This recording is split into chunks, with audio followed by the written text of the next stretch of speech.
جیسا کہ آپ کو معلوم ہے، عمران خان کو زبردستی حکومت سے نکالا گیا اور اس کی ذمہ دار صرف اور صرف فوج ہے۔ جی ہاں، عمران خان کے ساتھ زیادتی فوج نے کی۔ ناظرین، فوج ہی الیکشن 2018 میں این پولنگ والے دن پی ٹی آئی سپورٹرز کے گھروں کے باہر سے کنڈی لگا گئی تھی۔ وہ جنرل باجوہ ہی تھے جنہوں نے وزیر اعظم ہاؤس میں بننے والی یونیورسٹی کا لائسنس کینسل کر دیا تھا۔ وہ جنرل باجوہ ہی تھے جب عمران خان بیرون ملک سے پاکستانیوں کا لوٹا ہوا پیسہ واپس لا رہے تھے تو راستے میں ڈاکو پڑوا دیے۔ عمران خان تو 90 دنوں میں کرپشن ختم کرنے والا تھا، لیکن جنرل باجوہ نے انہیں روک دیا۔ آپ کو یہ بھی معلوم ہے کہ ملک میں 1 کروڑ نوکریاں بھی آواز لگا لگا کر دی جا رہی تھی، لیکن کوئی نوکری لینے والا ہی نہ تھا۔ ملک میں 50 لاکھ گھروں کی تعمیر ہونے ہی والی تھی کہ جنرل باجوہ نے مستریوں کو GHQ میں یرغمال بنا لیا اور گھر بھی بنتے بنتے رہ گئے۔ عمران خان فرماتے تھے نوجوانوں کو آگے لے کر آؤں گا، لیکن جنرل باجوہ نے ریٹائرڈ فوجیوں کو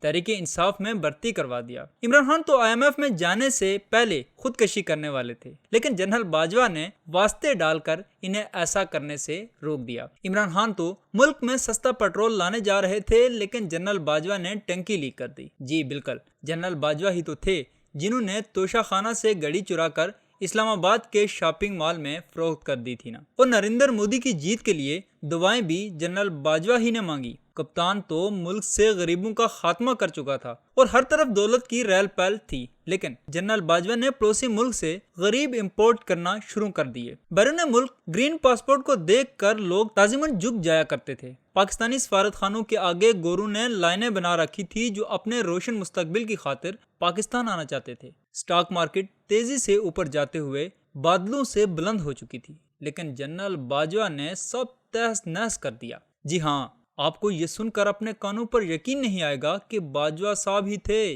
جنہوں نے سالوں میں 4 وزیر خزانہ بدلے۔ سعودی عرب کی جانب سے بطور تحفہ ملنے والی گڑی بھی جنرل باجوہ ہی نے فروخت کروائی، اور تو اور عثمان بزدار کو وسیم اکرم پلس بھی باجوہ نے کہا۔